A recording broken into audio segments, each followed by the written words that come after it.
22 नवंबर 2007 की रात टाइटैनिक की तरह मजबूत और कभी न डूबने वाली समझी जाने वाली शिप एमवी एक्सप्लोरर अंटार्कटिका के समुद्र में मोटी बर्फ की परतों को तोड़ते हुए आगे बढ़ रही थी। इस शिप पर 100 यात्री और 54 क्रू मेंबर सवार थे। इस जहाज को खास तौर पर बर्फीले समुद्र में चलने के लिए ही डिजाइन किया गया था। रात के 10 बज चुके थे और विजिबिलिटी बहुत कम थी। सभी यात्री अपने अपने केबिन में सोए हुए थे। तभी अचानक एक जोर की आवाज आती है और एक झटके के साथ शिप वहीं खड़ी हो जाती है। हालांकि कप्तान को इस शिप की मजबूती पर इतना भरोसा था कि उसने उस झटके और आवाज पर ज्यादा ध्यान नहीं दिया, क्योंकि यह शिप पहले भी कई बार ऐसे रास्तों से गुजर चुकी थी। कप्तान अनजान था कि जहाज के बॉटम में एक बड़ा छेद हो चुका है और पानी बहुत तेजी से जहाज के अंदर भरता जा रहा है, जो इसे डुबोने वाला था। 1960 का वह दौर था जब धरती के रिमोट एरियाज जैसे अंटार्कटिका में समुद्र के रास्ते जाना आसान नहीं था। समुद्री यात्रा के दौरान शिप को भारी बर्फीली परतों से टकराना पड़ता था। जैसा कि हम जानते हैं, 1912 में दुनिया का सबसे बड़ा और मजबूत जहाज टाइटैनिक एक बर्फ की चट्टान से टकराकर समुद्र की गहराइयों में समा गया था। इससे आप अंदाजा लगा सकते हैं कि अंटार्कटिका के समुद्र में यात्रा करना कितना जोखिम भरा था, जहां हर कदम पर बर्फीली चट्टानें मौजूद होती हैं। लेकिन कहते हैं कि इंसान अगर कुछ करने की ठान ले तो असंभव कुछ नहीं होता। एक स्वीडिश अमेरिकन बिजनेसमैन एरिक लिंडब्लैड को अंटार्कटिका में एक बिजनेस अवसर नजर आया। बहुत से लोग अंटार्कटिका को देखना चाहते थे, तो एरिक ने सोचा क्यों न एक ऐसा जहाज बनाया जाए जो अंटार्कटिका की मोटी बर्फीली परतों का सामना कर सके और लोगों को इस अद्भुत जगह का अनुभव कराने में मदद कर सके। यही विचार एमवी एक्सप्लोरर के निर्माण का कारण बना, जो विशेष रूप से अंटार्कटिका की कठिन और खतरनाक बर्फीली परिस्थितियों में भी सुरक्षित रूप से चलने के लिए डिजाइन की गई थी।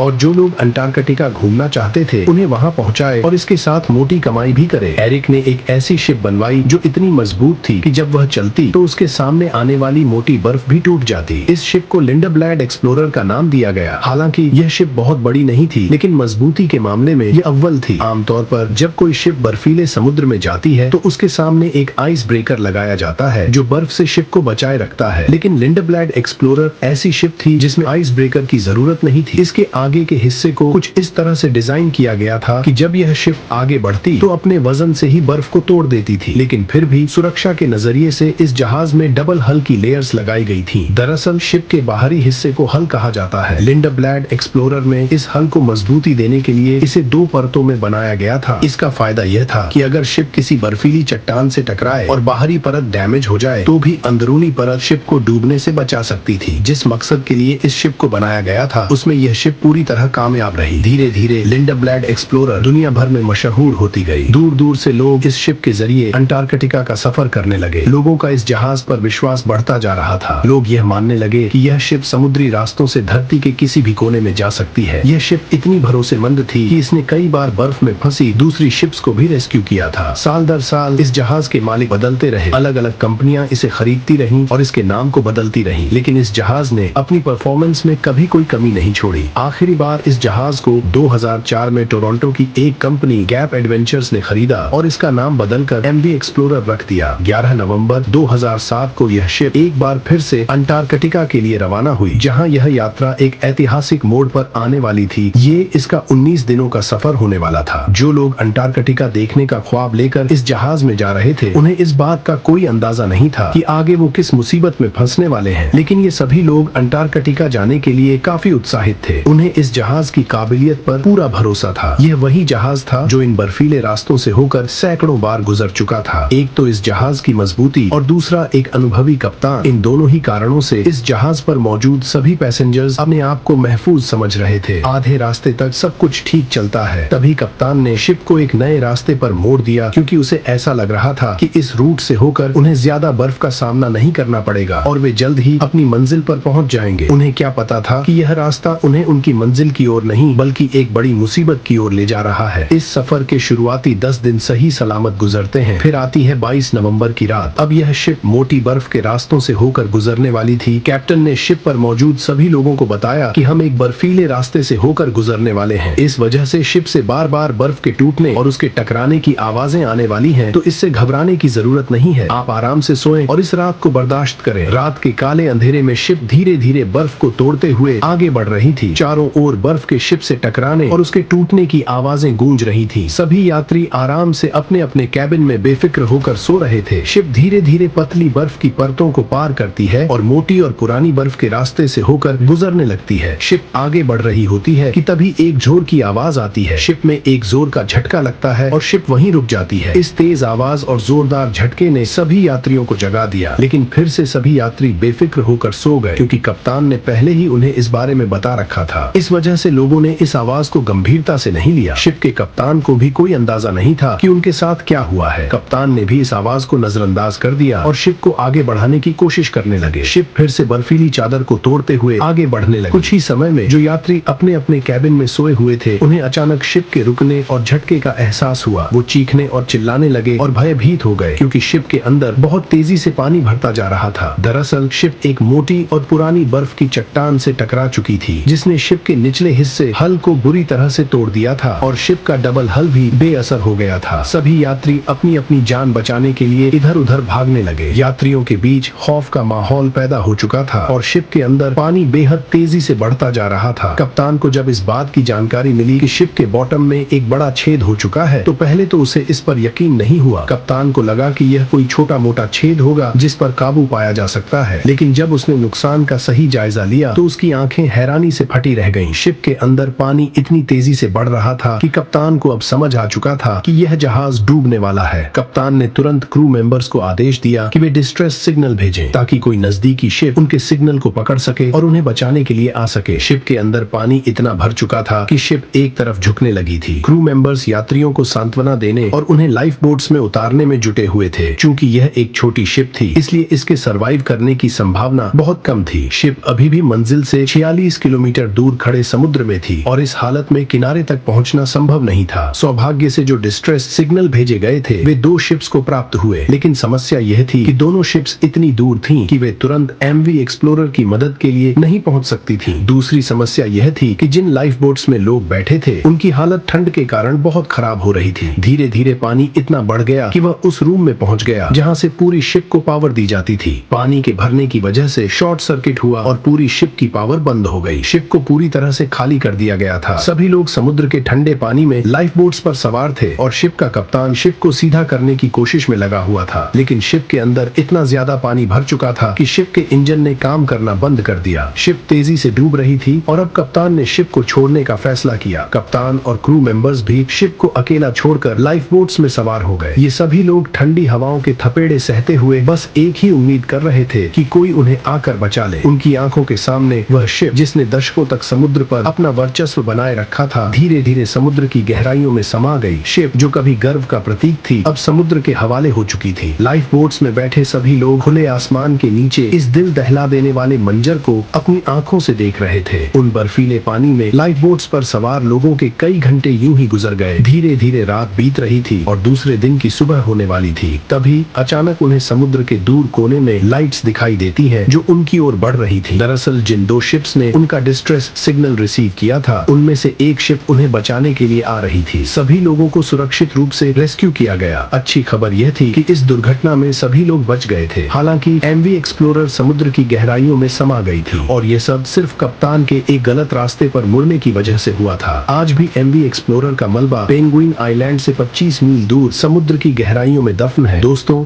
इसी तरह की बर्फ की एक चट्टान ने दुनिया के सबसे बड़े जहाजों में से एक टाइटैनिक को भी डुबो दिया था। टाइटैनिक की वह घटना इतिहास की सबसे दिल दहला देने वाली घटनाओं में से एक है।